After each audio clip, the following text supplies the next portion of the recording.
Narito ako sa isang lugar na di ko maintindihan.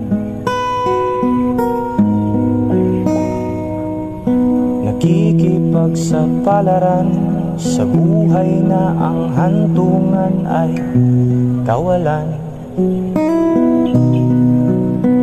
Denumero ang galaw ng tao, bawat gawin ay may presyo. O narito ako sa isang lugar na di ko maintindihan. Daing ng tao'y di pinapansin, nililipad ng hangin. Pangkain